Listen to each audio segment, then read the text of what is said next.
درې ډیر زیات مهم خبرونه د ملا یعقوب ملا هیبت الله او د اوکراین ولسمشر څنګه نړۍ حیرانه کړه دا چې په خپلو تازه څرګندونو کې څه ویلي دي دا هر څه په همدې ویډیو کې وګورئ خو له هر څه مخکې هم دا اوس سبسکرایب تڼۍ کېکاږئ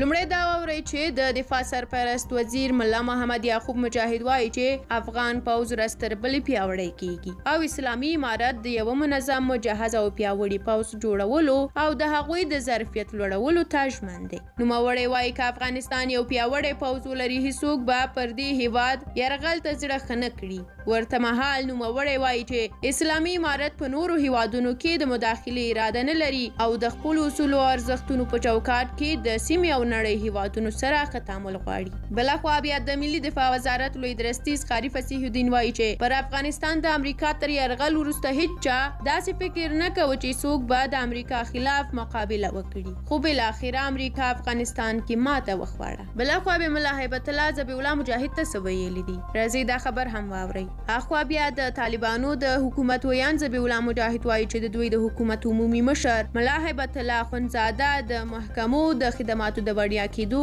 امر کړی دی د مجاهد په وینا نور به د عریضو فیصلو او وثیقو په بدل کې له چا پیسې نه اخیستل کیږي د طالبانو له واک ته رسیدو وروسته یو شمېر خلک شکایت کوي چې پخواني قاضیان له دندو لرې شوي یا یې دندې پریښي او د طالبانو قاضیان په کار نه پوهیږي دغسې ورته بیا طالبانو په نورو ادارو کې هم د ملایانو او طالبانو پر ځای بل څوک نه دي ګمارلي او دریم خبر هم د اوکراین څخه دا دی چې د اوکراین ولسمشر اخر هم پوتین ته غاړه کېښوده د اوکراین ولسمشر زیلینسکي د روسیې له ولسمشر ولادیمیر پوتین څخه غوښتي دي چې خبرو ته سره کیني او د جګړې د پای ته رسولو یوازینۍ لار یې یو له بل سره د سولې مخامخ خبرې بللي دي نوموړي په عین حال کې له لویدیځ غوښتي دي چې د روسیې د یرغل په مقابل کې جنگي الوتکې ورکړي د اوکراین ولسمشر له لویدیځ د مرستې غوښتنې په داسې حال کې کړې دي چې د کیف او مسکو ترمنځ د خبرو دویم پړاو پای ته ورسېده د اوکراین د یوه چارواکي په وینا دواړو لوریو د جګړې له سیمو د ملکي وګړو د ایستلو لپاره د یوه بشري دهلیز په جوړولو